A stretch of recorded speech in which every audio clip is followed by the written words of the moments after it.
Chapter 7, The Age of the Dictionary, or the Definition of a Hopeless Task. With English expanding in all directions, along came a new breed of men called lexicographers, who wanted to put an end to this anarchy, a word they defined as what happens when people spell words slightly differently from each other. One of the greatest was Dr. Johnson, whose Dictionary of the English Language took him 9 years to write. It was 18 inches tall and contained 42,773 entries, meaning that even if you couldn't read, it was still pretty useful if you wanted to reach a high shelf. For the first time, when people were calling you a pickle herring, a jobbernowl, or a fopdoodle, you could understand exactly what they meant, and you'd have the consolation of knowing they were all using the standard spelling.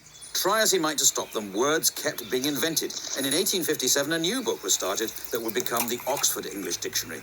It took another 70 years to be finished after the first editor resigned to be an archbishop. The second died of TB, and the third was so boring that half his volunteers quit, and one of them ended up in an asylum. It eventually appeared in 1928, and has continued to be revised ever since, proving the whole idea you can stop people making up words is complete snuff bumble.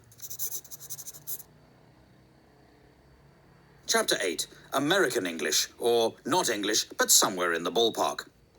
From the moment Brits first landed in America, they needed names for all the new plants and animals, so they borrowed words like raccoon, squash, and moose from the Native Americans, as well as most of their territory. Waves of immigrants fed America's hunger for words. The Dutch came sharing coleslaw and cookies, probably as a result of their relaxed attitude to drugs. Later, the Germans arrived selling pretzels from delicatessens, and the Italians arrived with their pizza, their pasta, and their mafia, just like Mama used to make.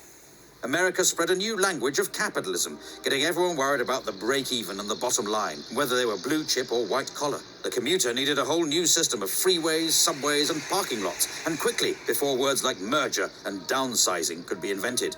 American English drifted back across the pond as Brits got the hang of their cool movies and their groovy jazz. There were even some old forgotten English words that lived on in America, so they carried on using fall, faucets, diapers, and candy, while the Brits moved on to autumn, taps, nappies, and NHS dental care. Chapter 9, Internet English, or Language Reverts to Type. In 1972, the first email was sent. Soon the internet arrived, a free global space to share information, ideas, and amusing pictures of cats. Before the internet, English changed through people speaking it, but the net brought typing back into fashion and hundreds of cases of repetitive strain injury. Nobody had ever had to download anything before, let alone use a toolbar, and the only time someone set up a firewall, it ended with a massive insurance claim and a huge pile of charred wallpaper. Conversations were getting shorter than the average attention span.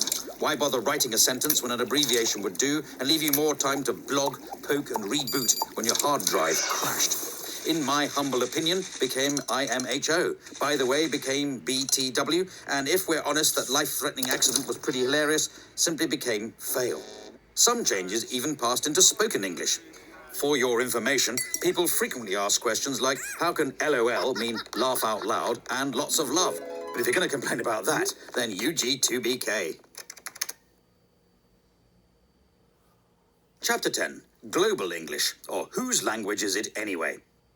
In the 1500 years since the Romans left Britain, English has shown a unique ability to absorb, evolve, invade, and if we're honest, steal. After foreign settlers got it started, it grew into a fully fledged language all of its own, before leaving home and travelling the world, first via the high seas, then via the high-speed broadband connection, pilfering words from over 350 languages and establishing itself as a global institution. All this despite a written alphabet that bears no correlation to how it sounds and a system of spelling that even Dan Brown couldn't decipher. Right now, around 1.5 billion people speak English.